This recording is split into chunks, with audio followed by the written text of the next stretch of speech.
नमस्कार, यो एभिन्यूज खबरको संकेत हो। तपाईं अहिले एभिन्यूज@7 मा हुनुहुन्छ। म प्रभा थापा। म सुभाष नेपाल। प्रारम्भमा मूल खबर। नेपालमा कोरोना संक्रमितको संख्या 10,000 नाग्यो। आज थप 528 जनामा संक्रमण, 1 जनाको मृत्यु।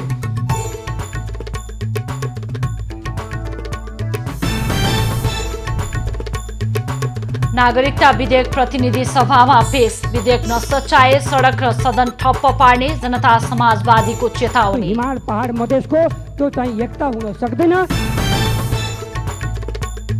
निजामती सेवा सम्बन्धी विधेयक अझै टुङ्गो लाग्न सकेन। समितिमा भन्दा पार्टीमा छलफल गरी समाधान निस्कने मन्त्री त्रिपाठीको भनाइ।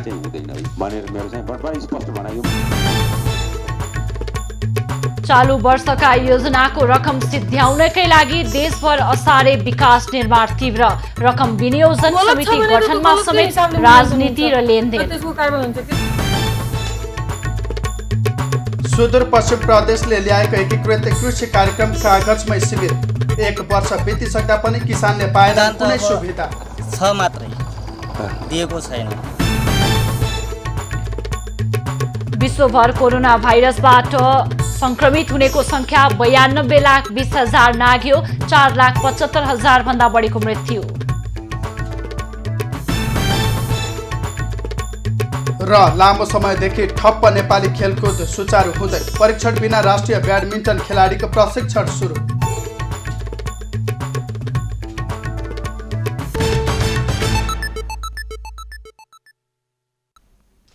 नेपालमा कोरोना संक्रमितको संख्या दिनानुदिन बढिरहेको छ र पछिल्लो 24 घण्टामा 528 जनामा संक्रमण पुष्टि भएको छ। यो सँगै नेपालमा संक्रमितको संख्या 10,000 नाघेको छ। हो सुभाष, त्यसै गरी निको भएर घर फर्कनेमा 2,224 जना रहेका छन् संक्रमित मध्ये र आज 1 जनाको मृत्यु भएको छ। यो सँगै नेपालमा कोरोनाका कारण मृत्यु हुनेको संख्या 24 पुगेको छ। अब खबरको सिलसिला प्रारम्भ गरौं कोरोना संक्रमण सम्बन्धी प्रसङ्गबाट। नेपालमा कोरोना संक्रमितको संख्या 10,000 नाघेको छ। विगत 24 घण्टामा थप 538 जनामा कोरोना भाइरस संक्रमण पुष्टि भएसँगै संक्रमितको संख्या 10,049 पुगेको हो। नेपालमा 2 हप्तामै 5,500 संक्रमित थपिएका हुन्। संक्रमित मध्ये 2,224 जना निको भएर घर फर्केका छन्। पछिल्लो 24 घण्टामा 76 जनाले कोरोनालाई जितेको स्वास्थ्य मन्त्रालयले जानकारी दिएको छ। मन्त्रालयका अनुसार विगत 24 घण्टामा 4,995 वटा नमुनाको PCR विधिबाट परीक्षण गरिएको छ। यो सँगै PCR परीक्षणको संख्या 1,86,366 पुगेको छ। RDT परीक्षण भने 2,71,584 जनाको गरिएको छ। अहिलेसम्म रसुवा बाहेक सबै 76 वटा जिल्लामा संक्रमित फेला परेका छन्। धेरै संक्रमित प्रदेश 2 र 5 का रहेका छन्। अहिले देशभरि 85,813 जना क्वारेन्टिनमा रहेका छन्। ती मध्ये अधिकांश भारतबाट फर्कनेहरू हुन्। अहिले देशका विभिन्न अस्पताल र क्वारेन्टिनका आइसोलेसनमा 7,851 जना रहेका छन्। कोरोना भाइरस संक्रमणबाट हालसम्म 24 जनाको मृत्यु भएको छ। दैलेखका 1 जना कोरोना संक्रमितको उपचारका क्रममा आज मृत्यु भएको छ। कर्णाली प्रदेश अस्पताल सुर्खेतको सघन उपचारमा कक्षमा उपचार गराइरहेका दुल्लु नगरपालिका 3 का 45 वर्षीय पुरुषको मृत्यु भएको हो। क्षयरोगका बिरामी समेत रहेका संक्रमित जेठ 2 गते अस्पताल भर्ना भएका थिए। कर्णालीमा यो सँगै कोरोनाबाट मृत्यु हुनेको संख्या 5 पुगेको छ। यसअघि दैलेख र डोल्पामा 1 जना तथा सुर्खेतमा 2 जनाको मृत्यु भएको थियो। यो सँगै नेपालमा कोरोना संक्रमणबाट मृत्यु हुनेको संख्या 24 पुगेको छ। सर्वोच्च अदालतले आइसोलेसन रहेका बिरामीलाई PCR परीक्षण गराएर मात्र घर पठाउन आदेश दिएको छ। अधिवक्ता सन्तोष भण्डारीले दायर गरेको रिटमा सुनवाई गर्दै न्यायाधीश आनन्द मोहन भट्टराई र टङ्कबहादुर मोक्तानको इजलासले पूर्ण रूपमा निको भएको सुनिश्चित गरेर मात्रै बिरामीलाई घर पठाउन आदेश दिएको हो। आइसोलेसनमा रहेका बिरामीहरूको संख्या र सरकारका परीक्षणको क्षमता हेर्दा आइसोलेसनमा रहेका बिरामीहरूको पुनः PCR परीक्षण गर्न सकिँदैन भन्ने नदेखिएको आदेशमा उल्लेख छ। स्वास्थ्य तथा जनसङ्ख्या मन्त्रालयलाई कोरोना भाइरस परीक्षणको विषयमा 2077 जेठ 22 गतेको निर्णय अनुसार ल्याएको कोरोना परीक्षण सम्बन्धी निर्देशिका कार्यान्वयन नगर्न भन्दै अदालतले यस्तो आदेश दिएको हो। परीक्षण पश्चात कोरोना संक्रमण देखिए आइसोलेसनमा राखिएका बिरामी बिना परीक्षण फर्काउने भन्ने कुरा संविधान सम्मत नदेखिएको समेत सर्वोच्चले जनाएको छ। स्वास्थ्य मन्त्रालयले बनाएको निर्देशिकामा आइसोलेसनमा रहेका बिरामीलाई लक्षण नदेखिए 14 दिनमा घर पठाउने व्यवस्था गरिएको थियो। सर्वोच्चको आदेशसँगै अब सरकारले आइसोलेसनमा रहेका बिरामीलाई PCR परीक्षण नगराई घर पठाउन पाउने छैन। रिटमा सोमबार आदेश भए पनि त्यसको प्रति भने सर्वोच्चले आज मात्रै सार्वजनिक गरेको हो। झण्डै 2 वर्षपछि संसदीय समितिले नेपाल नागरिकता पहिलो संशोधन विधेयक सम्बन्धी समितिको प्रतिवेदन प्रतिनिधि सभामा पेश गरेको छ।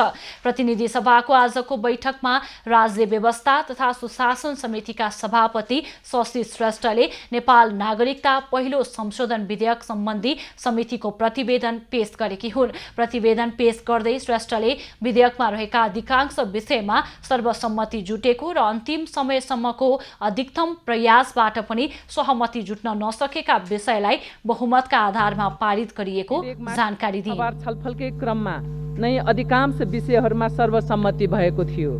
समितिको छलफलमा सहमति हुन नसकेकोले एकाध विषयहरूलाई सहमति जुटाई समिति समक्ष प्रतिवेदन पेश गर्न मिति 2075 साल चैत्र 7 गते 9 सदस्यीय उपसमिति समेत गठन गरेको थियो। सभापति श्रेष्ठले नागरिकताको विषय राजनीतिक र संवेदनशील विषय भएकाले नेपाली नागरिकले नागरिकता प्राप्तिबाट वञ्चित हुन नपरोस् र गैर नागरिकले नेपाली नागरिकता प्राप्त गर्न नसकोस् भन्नेमा समिति सचेत रहेर विज्ञहरूसँग छलफल भएको पनि बताइन्। प्रतिनिधि सभाको 2075 साल भदौ 4 गतेको बैठकले नेपाल नागरिकता ऐन 2063 लाई संशोधन गर्न बनेको विधेयकमाथि प्राप्त संशोधन सहित दफावार छलफलका लागि सम्बन्धित समितिमा पठाउने निर्णय गरेको थियो। समितिले 22 महिनापछि विधेयकलाई बहुमतका आधारमा पारित गरी प्रतिवेदन पेश गरिएको हो। नेपाली पुरुषसँग बिहे गर्ने विदेशी महिलाले 7 वर्षपछि अङ्गीकृत नागरिकता पाउने प्रावधानमा मधेस केन्द्रित राजनीतिक दल र नेपाली कांग्रेसले असहमति राख्दै आएका छन्। राष्ट्रिय जनता पार्टीका सांसदहरूले संसदीय समितिबाट पारित भएको नागरिकता विधेयकप्रति कडा आपत्ति जनाएका छन्। प्रतिनिधि सभाको आजको बैठकमा सांसदहरूले मधेस विरोधी निर्णय सरकारले गरेको उल्लेख गर्दै विधेयक नसच्याए सदन र सडकबाट आन्दोलन सुरु हुने चेतावनी दिएका हुन्। 2063 सालमा भएको सहमतिमा 6 महिनाभित्र अङ्गीकृत नागरिकता पाउने प्रावधान राखिए पनि अहिले सरकारले सहमति उल्लङ्घन गरेर मधेससँगको सम्बन्ध तोड्न खोजेको उनीहरूको आरोप छ। मधेसी मोर्चासँग गरेका सम्झौता र सहमतिहरू तोड्न चाहन्छ। त्यसकारण यो भनेको अहिले मधेसमा फेरि द्वन्द्वको स्थिति सृजना भइरहेको छ। यसको जिम्मेवारी कसले लिने सभामुख महोदय? यो मधेसका चाहिँ जग्गा जमिन नेपालको, तर नेपालमा बसोबास गर्ने मधेसी चाहिँ भारतीय हुन् जस्तो चाहिँ हामीले महसुस भइरहेको छ सभामुख महोदय। यो चाहिँ यो प्रकारको यस्तै चाहिँ षड्यन्त्र हुन्छ भने निश्चित रूपमा जुन प्रकारले चाहिँ हामीले एउटा राष्ट्रिय एकताको सन्देश दिन चाहन्छौँ हिमाल पहाड मधेसको, त्यो चाहिँ एकता हुन सक्दैन। सरकारले मधेसमाथि ठूलो अन्याय गरेको राष्ट्रिय जनता पार्टीका सांसदको आरोप छ। सरकारले मधेसी जनतालाई निशाना बनाएर मधेसको जमिन नेपालको तर जनता भारतीय भएको भन्ने महसुस गराएको सांसदहरूले आरोप लगाए। सत्तारूढ नेकपाका सांसद बेदुराम भुसालले स्वतन्त्र भएर नेपालले कानुन बनाउँदा मुडभेड गर्नुपर्ने कारण नभएको बताएका छन्। राष्ट्रिय सभाको आजको विशेष समयमा बोल्दै भुसालले नेपाल आफ्नो खुट्टामा आफै उभिनुपर्छ भन्दा मुडभेड गर्ने कारण के छ भन्दै प्रतिपक्षी कांग्रेसलाई प्रश्न गरेका हुन्। सोमबारको बैठकमा कांग्रेस सांसद जितेन्द्र देवले दिएको अभिव्यक्तिको खण्डन गर्दै उनले अङ्गीकृत नागरिकताको नयाँ व्यवस्थाले सांस्कृतिक अधिकारमाथि आक्रमण नगर्ने जिकिर पनि गरे। नागरिकसँग वैवाहिक सम्बन्ध कायम गरेका ती महिलाहरूले यो नागरिकता लिनबाट त्यो नागरिकता लिने अवधि छट्याउनबाट वञ्चित भइरहेका छन्। त्यसका निम्ति यो कानुन बनाउने प्रक्रिया जुन अगाडि बढिरहेको छ प्रतिनिधि सभाबाट, त्यसले यदि त्यो कानुन निर्माण सम्पन्न भयो भने यो ढोका खोल्ने छ। उनले राजनीतिक अभीष्ट पूरा गर्नका लागि निराधार र कपोकल्पित तर्क नगर्न पनि आग्रह गरे। त्यस्तै राष्ट्रिय सभा सदस्य रामनारायण बिडारीले धेरै सरिताहरूलाई तत्काल अङ्गीकृत नागरिकता दिएर मन्त्री बनाउने मेलोमा सरकार नभएको बताए। उनले पनि जनतालाई भ्रममा पार्ने गरी झुठा र बेइमानी कुरा नगर्न प्रतिपक्षी काङ्ग्रेसलाई आग्रह गरे। गरौँ कसैले प्रहार भने त्यहाँ हामी खप्दैनौँ। त्यसकारणले झुठा कुरा, मनगढन्ते कुरा, बेइमानी कुरा ड्याङ ड्याङ भन्ने, सदनमा भ्रम पार्ने गरी, बेइमानी गर्ने गरी, जनता उठाल्ने गरी, जनतालाई भ्रम फैलाउने गरी गर्नु भएन नि अध्यक्ष महोदय। यो त संवेदनशील कुरा छ। कुनै पनि वार्ता, कुनै पनि काङ्ग्रेस सांसद देवतर्फ सङ्केत गर्दै चीनको झोलामा नेपाललाई पार्ने कुरा बोल्ने तपाईँ कुन देशको झोले हो भन्दै बिडारीले प्रश्न समेत गरे। हिजोको बैठकमा काङ्ग्रेस सांसद देवले सत्तारूढ नेकपाले नेपाललाई चीनको झोलामा राख्न र भारतसँगको सम्बन्ध तोड्न खोजेको आरोप लगाएका थिए। प्रतिपक्षी दलका सांसदहरूले राष्ट्रिय सभाबाट पारित भएको नेपाल विशेष सेवा विधेयक 2076 रहेको फोन ट्यापिङ गर्न मिल्ने व्यवस्था मौलिक हक विपरीत भएको बताएका छन्। विधेयकमाथि आज प्रतिनिधि सभामा भएको छलफलमा काङ्ग्रेस सांसदहरूले कुनै पनि व्यक्ति, सङ्घ संस्था, सार्वजनिक संस्थाको कुनै व्यक्तिलाई अनुगमन गर्न फोन ट्याप गर्न पाउने व्यवस्थाको दुरुपयोग हुने खतरा रहेको बताए। मुख्य अनुसन्धान अधिकृतले फोन ट्यापिङ गर्न मिल्ने गरी राखिएको प्रावधान नागरिकको मौलिक हक विपरीत भएको उनीहरूको भनाइ छ। अहिले यस्तो अवस्था छ भने यसलाई अदालतबाट स्वीकृति लिनु नपर्ने, पार्लियामेन्ट्री कुनै पनि ओभरसाइट एजेन्सीले हेर्न नपाउने गरिकन गर्दै गर्दा सरकार सञ्चालन गर्ने मानिसले यसको चरम दुरुपयोग, सम्माननीय सभामुख महोदय पनि भोलि यो बन्ने कानुनबाट हामी कोही पनि बस्नेवाला छैनौँ। यस्तो कानुन यस्तो अवस्थामा यसलाई पारित गरेर यसरी लिएर नजाउँ। यस्ता किसिमका जुन साइन्स र टेक्नोलोजी, आइटीको जुन मान्छेको प्राइभेसीका कुराहरू छन् त्यसलाई राज्यले दुरुपयोग गर्न पाउँदैन भनेर अदालतले पनि बोलिसकेको थियो। यो त अदालतको अवहेलना भयो। अदालतले चेक गर्न पाउने अधिकारलाई पनि कुण्ठित गरेर आज राज्यले यस किसिमको विधेयक लिएर आएको छ।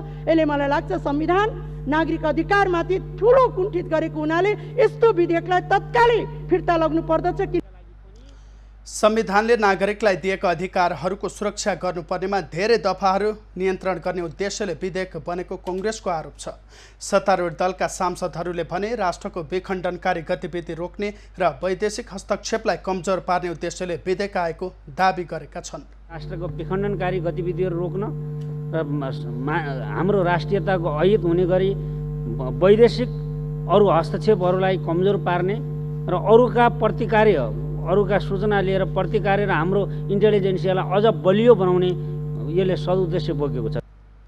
अहिले अन्तर्राष्ट्रिय सञ्जालहरूसँग जोडिनुपर्ने आवश्यकता रहेको उल्लेख गर्दै सत्तारूढ सांसदहरूले राज्यको भूमिका अन्तर्राष्ट्रिय स्तरमा प्रभावकारी बनाउने प्रयास विधेयकले गरेको बताए। राष्ट्रिय सभाबाट पारित भएको नेपाल विशेष सेवा विधेयक 2076लाई प्रतिनिधि सभाले सर्वसम्मतिले स्वीकृत गरेको छ। संघीय मामिला तथा सामान्य प्रशासन मन्त्री हृदेश त्रिपाठीले संघीय निजामती सेवाको गठन, सञ्चालन र सेवाका शर्त सम्बन्धमा व्यवस्था गर्न बनेको विधेयकमा राजनीतिक सहमति आवश्यक रहेको बताएका छन्। राज्य व्यवस्था तथा सुशासन समितिको आजको बैठकमा उनले समितिबाट भन्दा पार्टीको पदाधिकारी या सचिवालय तहमा छलफल गरे समाधान निस्कने बताएका हुन्। अधिवेशनबाट पारित गर्नेमा दुईमत छैन, गर्नुपर्छ।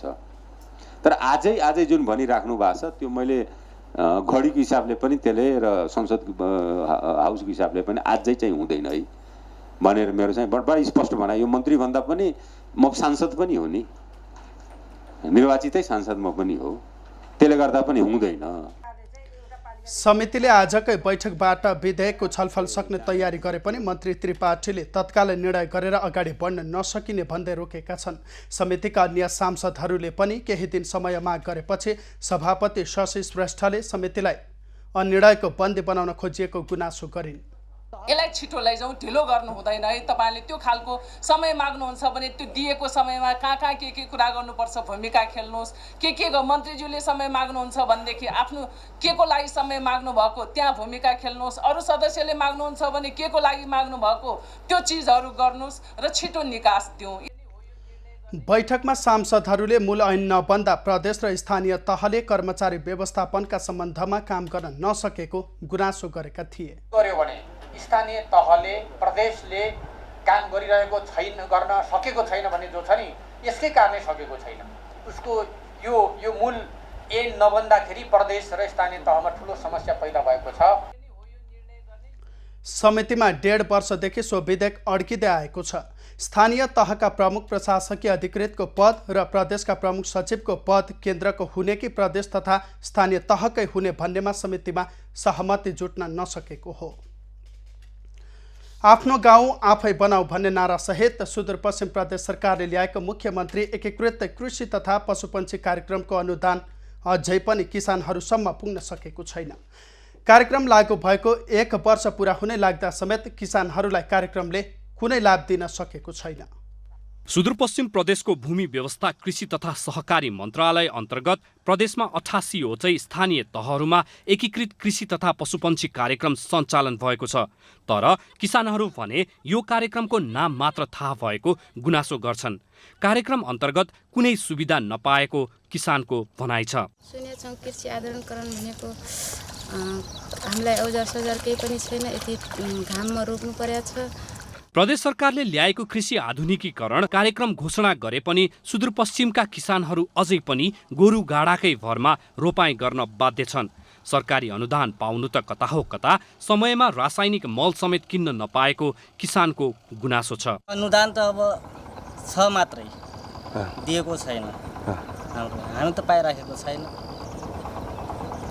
त्यही हो, मल भनेको समयमा पाइँदैन, कृषि खेती गर्न अप्ठ्यारै छ। समस्या त त्यही हो, यानि कि तपाईँको मलको समस्या हो अनि बिउको खास गरी होइन। अब योचोटि मैले त सर्जिउ पाएन, लास्टमा सिद्धियो, पछि यो के भन्छ नि, यो के उनीहरूको धान ल्यायो। भूमि व्यवस्था कृषि तथा सहकारी मन्त्रालयले भने सम्बन्धित स्थानीय तहका कृषि ज्ञान केन्द्र मार्फत कार्यक्रम सञ्चालन भइरहेको दावी गरेको छ। पशुपन्छी सम्बन्धी कार्यक्रम भने भेटेनरी अस्पताल र पशु सेवा केन्द्र मार्फत सञ्चालन भइरहेको मन्त्रालयले जानकारी दिएको छ। प्रदेशभरिका 88 वटै स्थानीय तहमा 50 लाखको दरले 44 करोड जम्मा बजेट विनियोजित भएको थियो र उक्त कार्यक्रम सञ्चालन गर्ने मुख्य दायित्व तथा जिम्मेवारी चाहिँ हाम्रा जिल्ला स्थित कार्यालय कृषि ज्ञान केन्द्रहरूको कृषितर्फका कार्यक्रमहरू सञ्चालन गर्ने दायित्व र त्यसपछि पशुपन्छीतर्फका कार्यक्रमहरू सञ्चालन गर्ने जिम्मेवारी चाहिँ भेटनरी अस्पताल तथा पशु सेवा विज्ञ केन्द्रहरूको। प्रदेश सरकारले आर्थिक वर्ष 76-77 बाट यो कार्यक्रम 3 वर्षका लागि सञ्चालन गरेको हो। प्रदेशमा 88 वटै स्थानीय तहहरूमा यो कार्यक्रम सञ्चालन गरिएको छ। यसका लागि प्रत्येक स्थानीय तहलाई 50 लाख रकम मन्त्रालयले उपलब्ध गराएको छ। तर यो अनुदान रकम राजनैतिक पहुँचका मानिसहरूले मात्रै पाएको किसानहरूको गुनासो छ। प्रभा, गणतन्त्र स्थापना गराउने सिलसिलामा कैयौँले ज्यान गुमाएका छन् भने कतिपय अझै पनि अपाङ्ग भएर कष्टकर जीवन बिताउन बाध्य भइरहेका छन्। हामीसँग आज यस्तै एउटा खबर रहेको छ। होसबास सशस्त्र विद्रोहका क्रममा योगदान पुर्याएका पूर्व माओवादी लडाकुहरू अहिले सहाराविहीन बन्न पुगेका छन्। हामीसँग यस्तै खबर रहेको छ। अब यसै सम्बन्धी थप खबर। सशस्त्र विद्रोहकै जगमा नेपालमा राजतन्त्र अन्त्य भएर गणतन्त्र स्थापना भए पनि विद्रोहमा सहभागीहरू भने अझै कष्टकर जीवन बिताउन बाध्य छन्। यस्तै एक उदाहरण बनेकी छन् रुकुम घर भएर बाँकेको कोहलपुर बस्दै आएकी पूर्व माओवादी लडाकु कमान्डर वृक्षा उखेरा।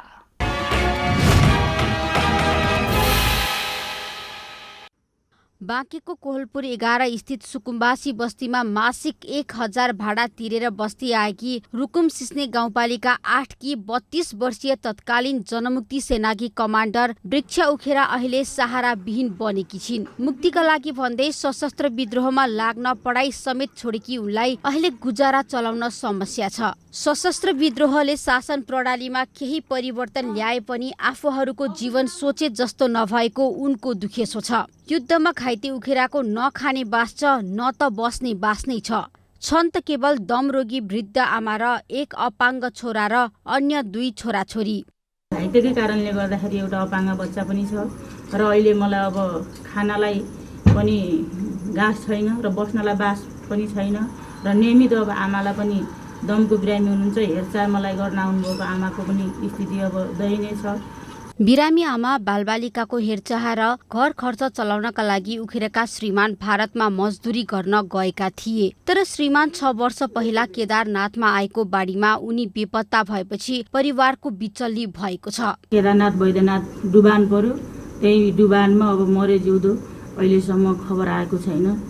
तत्कालीन माओवादी गठन गरेको 5औं डिभिजन मंगल स्मृति ब्रिगेड 1 नम्बर बटालियनमा उनको सहायक कमान्डरको रूपमा काम गरेकी थिइन्। विद्रोहकै क्रममा 2061 सालमा पाल्पाको तानसेनमा भएको आक्रमणमा उनी घाइते समेत बनेकी थिइन्। घाइते उखेराले भारत स्थित लखनऊको समरा अस्पतालमा उपचार गराइरहेका बेला नेपालमा शान्ति सम्झौता भयो। भारतमा भएकै कारण सेनाको प्रमाणीकरणमा छुटेपछि उनले राज्यबाट पाउनुपर्ने सुविधा समेत पाएकी छैनन्।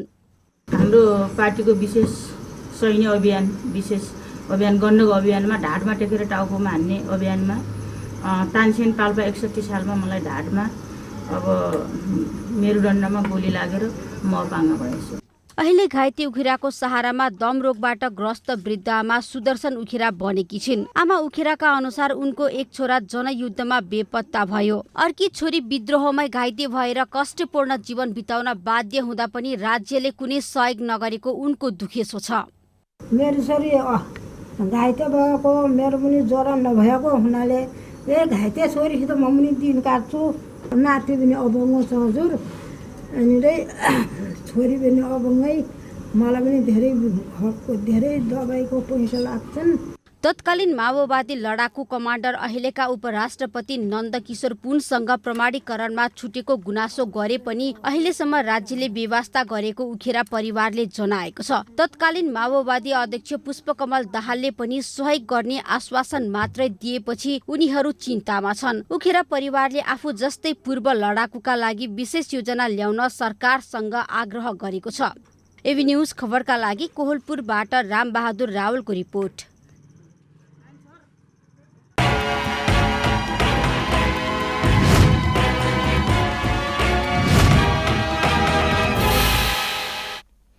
एमसीसी सम्झौता खारेज गर्न माग गर्दै आज पनि काठमाडौँमा प्रदर्शन भएको छ। 11वटा साना कम्युनिस्ट दलले मिलेनियम च्यालेन्ज कर्पोरेसन एमसीसी खारेजीको माग गर्दै काठमाडौँको माइतीघर मण्डलामा विरोध प्रदर्शन गरेका हुन्।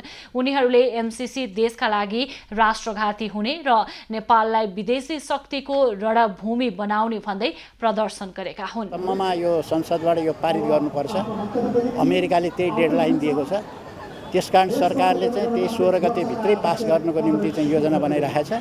त्यसलाई खारिज गराउनको निम्ति चाहिँ हामी चाहिँ यो गरिरहेका छौँ। हामी देशभक्त नेपालीहरू चाहे ती पुराना शक्ति हुन्, चाहे ती नयाँ शक्ति हुन्, चाहे राजनीतिक दलमा रहेका हुन्, चाहे नरहेका हुन्, सबै हिमाल पहाड तराईको राष्ट्रिय एकताका साथ एमसीसी खारेज अभियानको निम्ति हामीहरू अहिले सडकमा छौँ।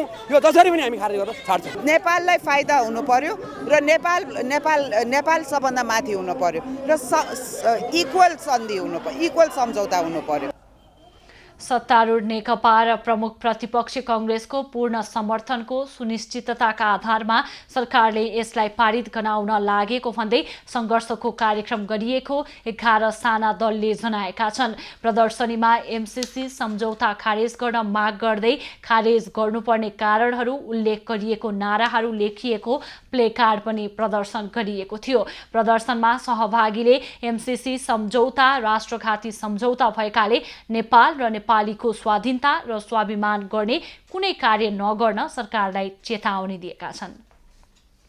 नेपाली कांग्रेसका राष्ट्रिय सभा सदस्य प्रकाश पन्तले हाछ्यौं गरेर कोरोना निको हुने भए 10 अर्ब खर्च किन गरियो भन्ने प्रश्न गरेका छन्। प्रधानमन्त्री केपी ओलीले बेला बेला भ्रामक सार्वजनिक अभिव्यक्ति दिने गरेको उल्लेख गर्दै आजको राष्ट्रिय सभा बैठकमा उनले हाछ्यौं गर्दा कोरोना निको हुने भए किन लकडाउन गरिएको हो भन्ने प्रश्न गरेका हुन्। सांसद पन्तले पुष्टि नै नभएका कुरा सुनाएर सल्लाहकारहरूले प्रधानमन्त्री ओलीलाई भ्रममा पारेको समेत बताएका छन्। त्यही खालको व्यवस्था हामीले गर्दाखेरि सिद्ध नगरेका कुराहरूलाई भ्रम पालेर तपाईँ नबस्नुहोस्। जनताहरूलाई यस्ता भ्रमित कुराहरू बोलेर जनताको जीवनमा खेलवाड गर्ने पनि नगर्नुहोस्। यो त अति नै भएन र?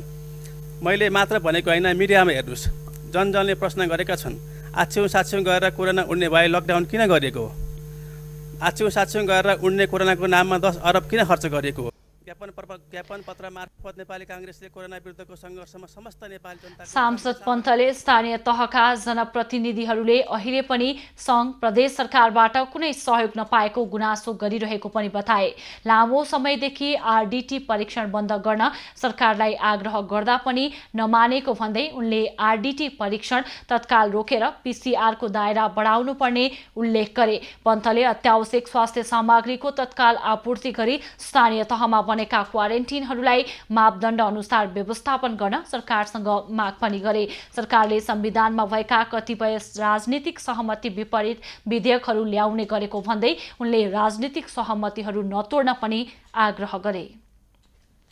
सांसदहरूले कोरोना भाइरस परीक्षण बढाउन, क्वारेन्टिन व्यवस्थित पार्न तथा लकडाउनका कारण असहज भएको दैनिकीलाई सामान्य बनाउन विशेष प्याकेजको व्यवस्था गर्न सरकारको ध्यानाकर्षण गराएका छन्। प्रतिनिधि सभाको आजको बैठकको शून्य समयमा बोल्दै सांसदहरूले क्वारेन्टिनलाई व्यवस्थित बनाउनुका साथै लकडाउन अवधिभरका लागि कर लगायतको छुट सहितको प्याकेजको माग गरेका हुन्। हामीले समाचारमा क्वारेन्टाइनमा बलात्कारको घटना, क्वारेन्टाइनमा जातीय भेदभावको घटना, गाईगोठमा क्वारेन्टाइन जस्ता अति नै अमानवीय विषम घटनाहरू देख्न पर्दा यो देशमा सरकार छ कि छैन भन्न मन लाग्छ। सभामुख महोदय, कहिले प्रधानमन्त्रीबाट कहिले रक्षा मन्त्रीबाट सेनाले पीसीआर लगायतका सामग्री खरिदमा भ्रष्टाचार भएको छैन भन्ने आवाज सुनिन्छ। यो विभिन्न तरिकाका हामी जो शिक्षकहरू राखेछौँ त्यो कार्यकर्ता भर्तीको लागि अहिले आएर फेरि हामी स्वयंसेवक शिक्षक पनि राखिरहेका छौँ। त्यसले मेरो भनाइ के हो भने यो सबै शिक्षकलाई हटाएर एउटा थाई टिचर राख्नु पर्यो र त्यो टिचर शिक्षक आयोगले भर्ना गर्ने र आगामी दिनको लागि कतिवटा दरबन्दी खाली हुन्छ त्यसको लागि पहिले नै पूर्ति गरेर पुलमा राख्नु पर्यो। हाम्रो दाजुभाइहरूलाई विदेशमा काममा पठाउनको लागि मेन पावरहरूलाई 10,000मा पठाउनु भनेको र उर्दी जारी गरेकोमा अहिले ल्याउनको लागि मात्रै 1,22,000 रेट तोकेको छ। किन यस्तो भएको छ? टिकट बाबत 63,000, पीसीआर टेस्ट बाबत 12,000, होटल क्वारेन्टाइन बाबत 42,000, गाडी भाडा 5,000 गरी 1,22,000 सरकारले तोकेको छ। यो अति नै भयो। अब यो कोरोनाको प्रभाव रहेसम्म आइतबार र शनिबार पनि बिदा दिने व्यवस्था गरौँ र त्यो बिदाको दिनमा बरु अहिले जुन चाहिँ हामी संसदको विरोधको बावजुद पनि अर्थमन्त्रीले यो इलेक्ट्रिक गाडीलाई चाहिँ जुन सहुलियत दिएन अझ भन्सार बढाएको छ त्यस्तो दिनमा चाहिँ बरु त्यो इलेक्ट्रिक गाडीलाई चलाउने व्यवस्था सरकार गरोस्। सरकारले अहिले गाउँ स्तरमा पठाएको राहत जो केन्द्रबाट आएको क्वारेन्टाइन आइसोलेसनको लागि गएको पैसा त्यो राम्रो असल छ, त्यसलाई म सरकारलाई धन्यवाद दिन चाहन्छु। तर त्यहाँ पीसीआर टेस्टको लागि चाहिँ धेरै कम न्यून तरिकाले गएको छ। त्यहाँ क्वारेन्टाइनमा बसेका मान्छेहरू धेरै 15-16 दिन 20 दिनसम्म बसेर अहिलेसम्म टेस्ट भएको छैन। सरकारले निरन्तर रूपमा विदेशबाट ल्याएर जुन व्यवस्थापन गरिराखेको अवस्था छ त्यसले गर्दाखेरि धेरै विदेशमा रहनुभएकाहरूले पनि अब एउटा राहतको महसुस गरिराख्नु भएको छ। लकडाउन अवधिभरिको आर्थिक कारोबार र दायित्वबारे सर्वत्र विवाद, बहस र अन्यल देखिन्छ। यसको समाधानका लागि सरकारले केही ठोस नीति लिनुपर्ने देखिन्छ। त्यसका लागि सबैले लकडाउन सुरु गरेको मितिदेखि अन्तिम दिनसम्मको शून्य समय मानौँ र यो शून्य समयमा व्यापार व्यवसाय रहेको घरधनीले घर भाडा नलिने निर्णय गरौँ, घरधनीसँग ब्याङ्कले ब्याज नलिउँ, सो अवधिमा सरकारले कर नलिउँ, विद्यालयले विद्यार्थीसँग शुल्क नलिउँ, निजी विद्यालयका शिक्षकहरूलाई पनि सामुदायिक विद्यालयको शिक्षक सरकारले तलब भुक्तानी गरोस् र दैनिक वा मासिक ज्यालादारी गरी खाने मजदुरलाई मासिक 7,000 नगद राहत दिने निर्णय गरोस्। कोरोना भाइरस संक्रमणको कारण संक्रमित हुनेहरू 9,561 पुगिसकेका छन् भने मृत्यु हुनेमा 23 जना डरलाग्दो हिसाबले पुगिरहेका छन्, जसमध्ये 19 जनाको मृत्युपछि मात्र पोजिटिभ भएको रिपोर्ट थाहा पाउनाले सरकार कोरोना परीक्षणमा चुकेको प्रष्ट देखिन्छ। किन मृत्युपछि मात्र रिपोर्ट आउँछ? सभामुख महोदय, कोरोना महामारीले अर्थतन्त्रमा पारेको प्रभावका कारण आगामी वर्षका विकास योजना कटौती गर्नुपर्ने बाध्यता छ। यस्तै अवस्थामा चालु वर्षका योजना पनि रकम सिद्ध्याउनकै लागि असार सुरु भएपछि 72मा धमाधम विकास निर्माणका काम भइरहेका छन्। अरू त अरू माघमै सम्झौता भएर काम सुरु हुनुपर्ने संसदीय क्षेत्र पूर्वाधार विकास कार्यक्रम अन्तर्गतका योजना तथा स्थानीय तहको योजना पनि बल्ल सम्झौता भएर काम सुरु गरिँदैछन्। महोत्तरीका निर्वाचित संघीय सांसद, प्रदेश सभा सदस्य तथा स्थानीय तहको विभिन्न स्थानीय तहमा उपभोक्ता समिति गठन गरी सडकमा ग्राभेलको काम भइरहेको छ। स्थानीय भने गुणस्तरीय काम नभएको भन्दै विरोधमा छन्।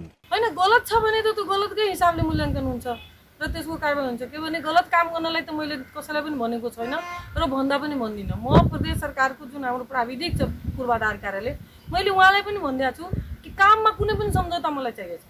मैले काम गर्नलाई दिएको, सम्झौता गर्नलाई दिएको होइन। काम गलत गर्छ भने उसको कारबाही, उसको बजेट घटाउने के गर्नुपर्छ, जति छ त्यतिकै मूल्याङ्कन गर्नु भनेको छ।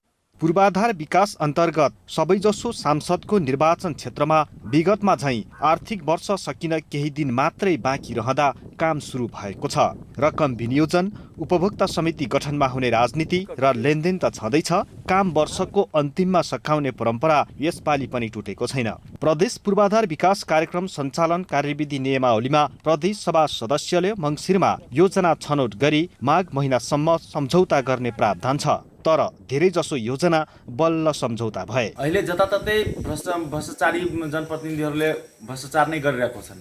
1 नम्बर इँटा लगाउनु पर्ने ठाउँमा 1 नम्बर नै लगाउनु पर्ने हो नि। 2 नम्बर 3 नम्बर किन लगाउनु पर्यो? ओपिसी सिमेन्टमा ओपिसी नै हाल्नु पर्यो नि, पिपिसी किन हाल्नु पर्यो? यो सबैको कारण एउटै हो। यहाँ मधेसबाट जितेका जति पनि जनप्रतिनिधि छन् तिनीहरूले मधेसको विकासलाई पछाडि छोडिरहेका छन् आफ्नो भ्रष्टाचार र कमिसनको सेटिङ गर्नको लागि। पूर्वाधार विकास कार्यक्रम मात्रै होइन, प्रदेश 2 मा अन्य विकास योजना तथा त्यसको खर्चको परिचालन उस्तै छ। आर्थिक वर्षको अन्त्यमा अख्तियारी पठाउने परिपाटी बढ्दै गएको छ। यही प्रवृत्तिले गत वर्ष विकास खर्च 50% पनि नाघेन भने यो वर्ष अहिलेसम्म 20% मात्रै खर्च भएको छ। रोड बनालकै, सारा पैसा खा गेलै, सीमेंट के बोरा राख लेने, रोड ढह गेलै, अपने ना लगा देलकै, जे रोड करोस में तेकर नाम लगा देलकै, से मधुसन पैर से ढाई देने है। हम सन कैला पैर से ढावे, वो अपने ढहाले वर्षा में। गत वर्ष असार मसान्तमा होटलमै बसेर बिल भरपाई मिलाएको घटना सार्वजनिक भएका थिए। उपभोक्ता समितिका केही टाठाबाठा र सरकारी निकाय तथा राजनीतिक दलका नेता र सांसदकै मिलेमतोमा वर्षको अन्तिममा काम गरे जस्तो देखाएर रकम कुम्ल्याउने प्रवृत्ति दोहोरिएको छ। यस्तो कागजी विकास प्रवृत्तिले जनताको घर दैलो भनिने तल्लो तहका सरकार पनि अनियमितताको जालोमा फसेको देखाउँछ। एबी न्यूज खबरका लागि महोत्तरीबाट कमलेश मण्डलको रिपोर्ट। प्रमुख प्रतिपक्षी दल नेपाली कांग्रेसले चिनिया कम्युनिस्ट पार्टी नेताले सत्तारूढ नेकपालाई प्रशिक्षण दिएको भन्दै आपत्ति जनाएको छ। आजको प्रतिनिधि सभा बैठकमा कांग्रेस सांसद डाक्टर मिनेन्द्र रिजालले चिनिया कम्युनिस्ट नेताहरू नेपालको सत्तारूढ दललाई प्रशिक्षण दिने र आन्तरिक झगडा मिलाउने काममा संलग्न हुनु अपाच्य रहेको बताएका हुन्। उनले विगतमा छिमेकी राष्ट्रसङ्घको विशिष्ट र कूटनीतिक सम्बन्धमा संवेदनशील हुन नसक्दा दुवैतर्फका नेता र दलहरू आलोचित हुन पुगेको भन्दै सत्तारूढ दलको ध्यानाकर्षण समेत गराए। हाम्रो र छिमेकका सरकारहरू बीचको द्विपक्षीय कूटनीतिक सम्बन्धको संवेदनशीलता र जनताहरू बीचको सौहार्दताको सीमा परवाह नगरेकाले दक्षिणको छिमेक र नेपाल दुवैतिरका दल र नेताहरू विगतमा आलोचित रहे। आगतमा उत्तरको छिमेकको दलको नेपालमा सत्तारूढ दललाई आन्तरिक प्रशिक्षण दिने, आन्तरिक झगडा र सत्ता सन्तुलन मिलाउनेमा लाग्ने काम उत्तिकै अपाच्य छ। यसमा सत्तारूढ दलको ध्यान जाओस्। नेता रिजालले कोरोना महामारीका बीच सरकारले प्रधानमन्त्री केपी ओलीका लागि गाडी खरिद प्रक्रिया अगाडि बढाएको भन्दै गृहमन्त्री रामबहादुर थापाको जवाफ माग गरे। मन्त्रीका लागि 4G सुरक्षा सर्भिलेन्स सहितको 5 करोड मूल्यको गाडी खरिद प्रक्रिया कोरोनाको कहरमा फागुनदेखि रोकिएको थियो। असार 3 देखि नेपाल प्रहरीले यो प्रक्रिया अघि बढायो भन्ने खबर एक राष्ट्रिय दैनिकमा आयो। माननीय गृहमन्त्री, के यो साँचो हो भने कोरोना रोकथाममा बेसा थेरापीको अलौकिक सफलताको उद्घोष पत्याएर बजेट खर्च गर्ने ठाउँ नपाइएला भन्ने डरले उल्फाको धन झैँ फजुल खर्च गर्न सरकारी तयारी हो? यो जवाफ पाऊँ। प्रधानमन्त्रीका लागि 4G सर्भेलेन्स सहितको गाडी 5 करोडमा किन्ने प्रक्रिया अघि बढाएको भन्दै उनले जानकारी माग गरेका हुन्। रिजालले बजेट खर्च गर्ने ठाउँ नपाएर गाडी खरिद गर्न लागेको हो भन्दै प्रश्न पनि गरेका छन्।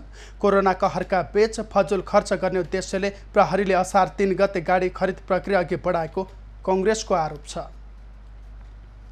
अन्तर्जातीय प्रेम सम्बन्धका विषयमा रुकुमको चौरजहारी नगरपालिका 8 सोतीमा भएको घटनाको दोषीलाई उन्मुक्ति दिन खोजिएको भन्दै संयुक्त दलित राजनीतिक सङ्घर्ष समितिले मङ्गलबार काठमाडौँमा सिठी जुलुस निकालेको छ। रुकुमको चौरजहारी नगरपालिका 8 सोतीमा जाजरकोटको भेरी नगरपालिका 4 का दलित युवालाई गाउँलेले लखेटेपछि भेरी नदीमा परेर मृत्यु भएको घटनाको दोषीलाई कडा कारबाही गर्नुपर्ने भन्दै समितिले काठमाडौँमा सिठी जुलुस निकालेको हो। प्रदर्शनमा सहभागीहरूले उक्त घटनाको अनुसन्धान गहिराईमा हुन नसकेको आरोप पनि लगाएका थिए। जातीय नरसंहारकारीहरूलाई हदैसम्मको कारबाही गर्नुपर्ने भन्दै उनीहरूले नाराबाजी समेत गरेका थिए। उनीहरू सिठी जुलुससहित बानेश्वरतर्फ अघि बढ्न खोजेपछि प्रहरीले रोकेको थियो। गैर दलित प्रेमिकालाई भगाएर बिहे गर्न जाजरकोटबाट रुकुम पश्चिमको चौरजहारी नगरपालिका 8 सोती गएका नवराज विक सहित 18 जनालाई स्थानीयले कुटपिट गरेका थिए। त्यसमा नवराज सहित 6 जनाको ज्यान गएको थियो। उनीहरूको शव भेरी नदीमा फेला परेको थियो। सरकारले अघि सारेको नागरिकता विधेयकको विरोधमा आज जनता समाजवादी पार्टीका नेता कार्यकर्ताहरूले कपिलवस्तुमा विरोध प्रदर्शन गरेका छन्। नागरिकता सम्बन्धी ऐन 2063लाई नै कायम गर्नुपर्ने मागसहित तौली हावामा प्रदर्शन भएको हो। प्रदर्शनमा सहभागीहरूले सरकारले ल्याउन लागेको नागरिकता विधेयक कुनै पनि हालतमा मान्य नहुने बताएका छन्।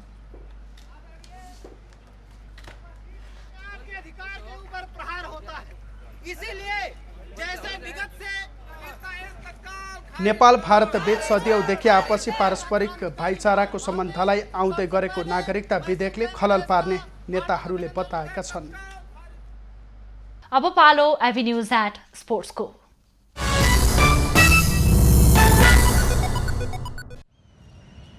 कोरोना भाइरसको कारण करिब 4 महिनादेखि नेपाली खेलकुद ठप्प छ। 13औं दक्षिण एसियाली खेलकुदको ऐतिहासिक सफलता पश्चात उत्कृष्ट फर्ममा रहेका खेलाडीहरूलाई सबैभन्दा बढी प्रभाव परेको छ। प्रतियोगिता त ठप्प नै भयो, यसका साथै निरन्तरको प्रशिक्षण रोकिँदा खेलाडीहरू बढी प्रभावित बनेका हुन्। यो समयमा खेलाडीहरूले घरमै सेल्फ ट्रेनिङ गरिरहेका छन्। लकडाउन केही खकुलो भएसँगै क्रिकेट खेलाडीहरू व्यक्तिगत रूपमा टियुमा प्रशिक्षण गरिरहेका छन्। नेपाल प्रहरीका जुडोका खेलाडीहरू भने ब्यारेक भित्रै रहेर दैनिक प्रशिक्षणमा जुटिरहेका छन्। यसबाहेक अन्य खेलाडीहरूले भने घरमै सेल्फ ट्रेनिङ गरिरहेका छन्। तर करिब 4 महिनापछि भने औपचारिक रूपमा नेपाली राष्ट्रिय ब्याडमिन्टन खेलाडीहरूको प्रशिक्षण मङ्गलबारबाट सुरु गरिएको छ। राष्ट्रिय खेलकुद परिषदकै अनुमतिमा सङ्घले प्रशिक्षण थालेको हो। पहिलो दिन 3 जना खेलाडी शोभा गौशन, प्रिन्स दाहाल र विनित थापा सहभागी भए। उनीहरूलाई कोरियन प्रशिक्षकले प्रशिक्षण दिन सुरु गरेका छन्। कोरियन प्रशिक्षक भने लकडाउनको केही दिन अगाडि मात्र नेपाल आइपुगेका थिए। 24 राष्ट्रिय खेलाडीहरूमध्ये यो साताभित्र 12 जनाले नियमित प्रशिक्षण गर्ने नेपाल ब्याडमिन्टन सङ्घले जनाएको छ। नम्बर 1 खेलाडी रत्नजित तामाङ सहित सेनाका खेलाडीहरू यो प्रशिक्षणमा सहभागी हुने छैनन्। सेनाले कुनै पनि खेलाडीलाई बाहिर जान रोक लगाएको छ, तर सङ्घले पत्रचार गरेको भने जनाएको छ। दिपेश धामी लगायतका केही खेलाडीहरू भने काठमाडौँ उपत्यका बाहिर रहेका कारण उनीहरू पनि तत्काल प्रशिक्षणमा सामेल हुने छैनन्। प्रशिक्षण सुरु हुनु सकारात्मक पक्ष हो। खेलाडीहरू पनि उत्साही देखिएका छन्, तर सुरक्षित हुनु अहिलेको लागि महत्त्वपूर्ण पक्ष हो। यसबारे सङ्घका अध्यक्ष रामजी बहादुर श्रेष्ठ यसो भन्छन्। PCR टेस्ट अहिले भएको छैन। अब डक्टर अहिले बोलाउँछौँ हामीले। डक्टरको उसको चाहिँ मिनिमम चाहिँ उसको रिक्वायरमेन्ट चाहिँ अनुसार चाहिँ हामी जे गर्दै हामी सुरु गर्छौँ। अहिले चाहिँ हाम्रो खेलाडी 3-4 जनमा त भावनाले हामी एकदम टाढै राखेर हाम्रो ब्याडमिन्टन यहाँ देख्नु भएको छ। अहिले टाढै बसेर ट्रेनिङ गर्ने हुनाले त्यति हामीलाई त्यति चाहिँ छैन। तर हामी चाहिँ अब डक्टरको चाहिँ आज परिषदको डक्टरसँग बसेर चाहिँ उहाँहरूको जुन चाहिँ उहाँले निर्देशन गर्नुहुन्छ त्यही हिसाबले हामी चल्छौँ। सेनिटाइजर र दूरी कायम त हुन सक्ला, तर समूहमा प्रशिक्षण गरिने र सबै खेलाडी दैनिक घरबाट आउने जाने गर्ने गर्दा जोखिम भने हुन सक्ने देखिएको छ। साथै PCR परीक्षण बिना सोझै प्रशिक्षण सुरु गर्नु उचित भने देखिएको छैन। राष्ट्रिय खेलकुद परिषदकै स्वीकृतिमा प्रशिक्षण सुरु भएको हो, तर सुरक्षाका उपायहरू अपनाइएको पहिलो दिन देखिएन। तर सोझै बिना तयारी बिना परीक्षणको प्रशिक्षण सुरु गर्नु अपरिपक्व कार्य हो। त्यसैले प्रशिक्षण सुरु गर्न जरुरी त छ, तर यो सँगै परीक्षण र सुरक्षित उपायहरू अपनाउनु त्योभन्दा बढी जरुरी देखिएको छ।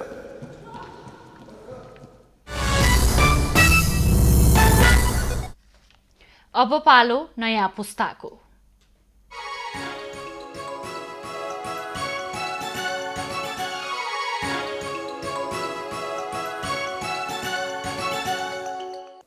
नमस्ते। नयाँ पुस्तामा तपाईलाई स्वागत छ। लकडाउनमा अनलाइनमा काम गर्दा गर्दै बालबालिकाले लेख्नै बिर्सलान् भन्ने डर भइसक्यो। अक्षर राम्रो बनाउने तरिका, नयाँ सिक्दै निस्मा। बालबालिका आजभोलि कम्प्युटरमा पढाइ अलि बढी नै गर्छन्। त्यसमाथि लकडाउनले पुरै पढाइ अनलाइनमा हुन थाल्यो। यस्तो अवस्थामा हाम्रो अक्षर कसरी राम्रो बनाउने?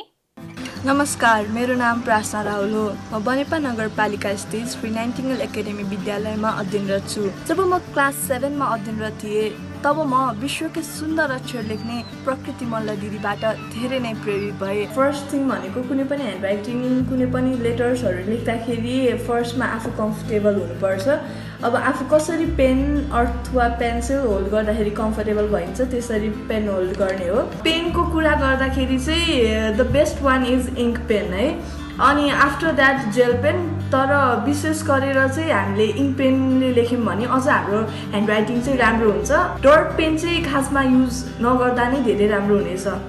हामीले चाहिँ अब विशेष गरेर क्यापिटल लेटर्स भन्दा पनि स्मल लेटर्समा ध्यान दिनुपर्छ, किनभने मोस्टली युज भनेको हाम्रो स्मल लेटर्स हो।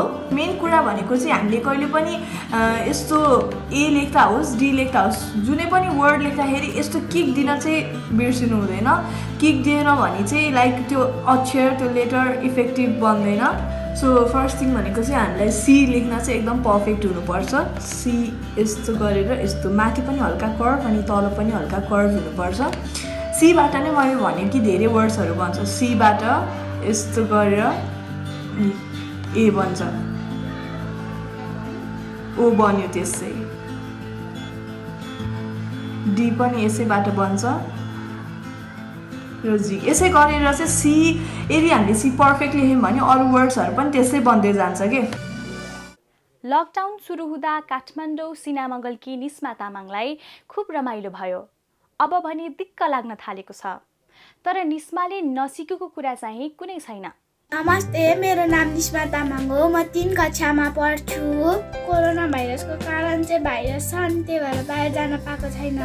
पहिला चाहिँ स्कुलहरू नलाग्ने भनेर रमाइलो लागेको थियो, अनि बिस्तारै बिस्तारै 3 महिना भइसक्यो, त्यही भएर मलाई बोरिङ लागिरहेको छ। मैले फ्री टाइम युज गर्नलाई मम्मीलाई किचनमा हेल्प गर्छु, अनि म अनलाइन क्लासेस पनि बस्छु, अनि म सानो मम्मीलाई पनि कहिलेकाहीँ हेल्प गर्छु, अनि म भाइलाई चाहिँ यसो बाहिर आँगनतिर लगेर हावा खुवाउँछु, घर बाहिर यसो डुलाउँछु। मैले चाहिँ यो लकडाउनमा एउटा नयाँ कुरा सिकेको छु। मेरो मम्मी चाहिँ टेलरिङ हो, अनि मैले चाहिँ लुगा सिलाउन सिकेको छु। मैले चाहिँ च्यातिएको लुगाहरू सिलाउँछु।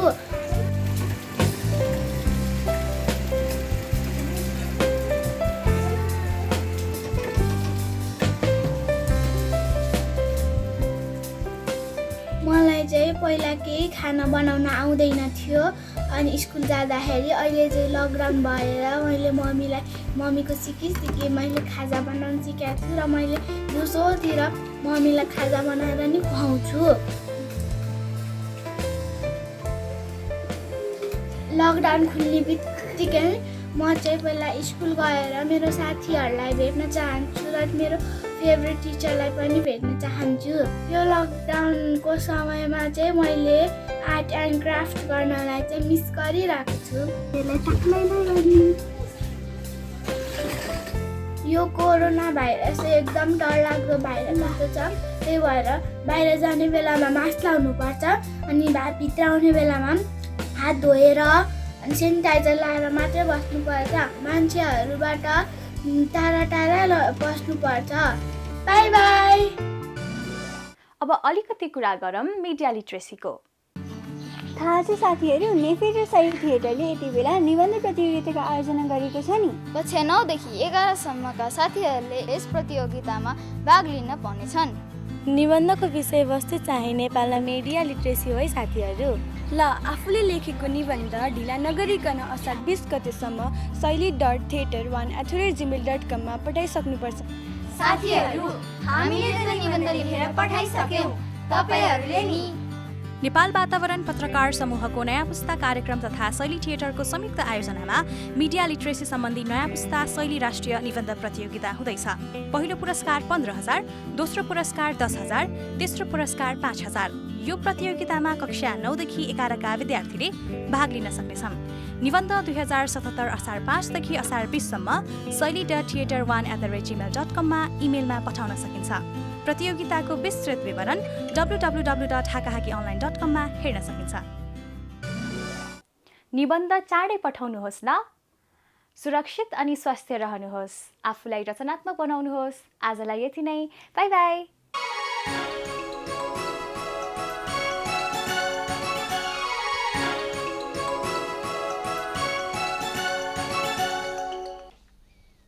अब पालो एभिन्यूज एट मौसमको।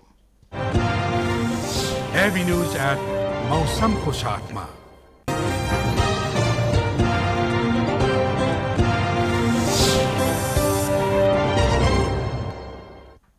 पछिल्लो 24 घण्टामा काठमाडौँ उपत्यका सहित विराटनगर, डडेलधुरा लगायतका स्थानमा वर्षा भयो। यति बेला पनि बागमती प्रदेश, गण्डकी प्रदेश, प्रदेश 5 र सुदूरपश्चिम प्रदेशका केही स्थानमा हल्कादेखि मध्यम वर्षा भइरहेको छ।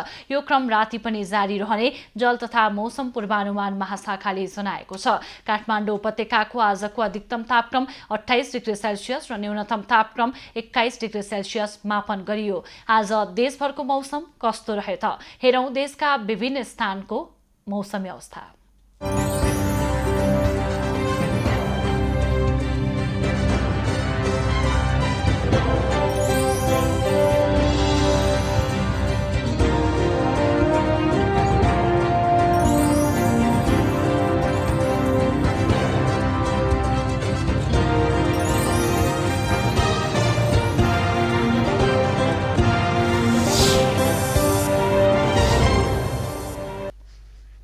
अहिलेलाई खबरको क्रम यति नै। एभिन्यूज खबरका यी सहित अन्य विस्तृत खबरका लागि www.avenews.tv लगइन गर्न सक्नुहुनेछ। युट्युब, फेसबुक र ट्विटरमा पनि हामीलाई फलो गर्न सकिनेछ। खबर भित्रको खबरका लागि हेर्दै रहनुहोला एभिन्यूज खबर। नमस्कार।